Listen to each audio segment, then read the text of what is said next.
एक वक्त की बात है, पहाड़ों के दामन में बसी हुई नूरे बहार घाटी अपनी खूबसूरती और सुकून के लिए मशहूर थी। यही रहती थी एक हसीन और नायाब मखलूक, नागिन परी जैफा। जैफा न आधी नागिन थी न आधी परी, बल्कि दोनों का एक खूबसूरत मेल थी। उसकी आंखों में ऐसी चमक थी जैसे रात के अंधेरे में जुगनू टिमटिमाते हों, और उसके पंखों से निकलती हल्की सी रोशनी गोया चांदनी जमीन पर उतर आई हो।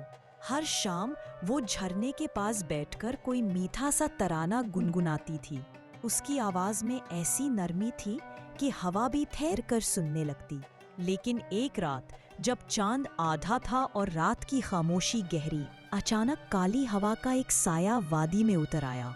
वो था जारिक, एक खतरनाक काला जादूगर नगा जिसे जैफा की परी वाली ताकत चाहिए थी। जारिक ने घुरा कर कहा, जैफा, अपनी रोशनी मुझे दे दो, वरना इस वादी में हमेशा के लिए अंधेरा उतर आएगा। जैफा का दिल एक पल को दहल गया, मगर उसके हौसले में कोई कमी ना आई। उसने नरम लेकिन मजबूत लहजे में कहा, जारिक, ताकत छीनी नहीं जाती, संभाली जाती है, और मैं अपनी रोशनी किसी जालिम को नहीं देने वाली।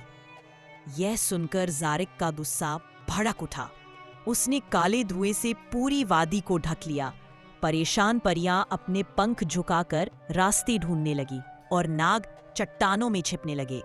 उसी वक्त झरने के नीचे नीली चमक उठी। वहदत का नूर पत्थर, जो नाग और परी दोनों की ताकत को एक कर देता था। जैफा ने कांपते हाथ से पत्थर को छुआ और उसके अंदर की दोनों ताकतें जाग उठी। नाग का हौसला और परी की रोशनी। उसका बदन चमकते हुए चांदी और हरियाली से लिपट गया। वो हवा में उठी और एक तेज आवाज में बोली, जुल्म की उम्र छोटी होती है और रोशनी की नहीं। उसने रोशनी का एक घेरा बनाया और जारिक की तरफ उछाल दिया। जारिक चीखा, धुएं में तब्दील हुआ और हमेशा के लिए गायब हो गया। धीरे धीरे वादी पर से अंधेरा छंट गया। हवा में फिर से खुशबू घुल गई। परियां मुस्कुराकर पंख फैलाने लगी। परी रानी ने जैफा के सिर पर हाथ रखते हुए कहा, आज से तुम न सिर्फ इस वादी की हिफाजत करोगी, बल्कि दोनों जहानों की उम्मीद भी हो।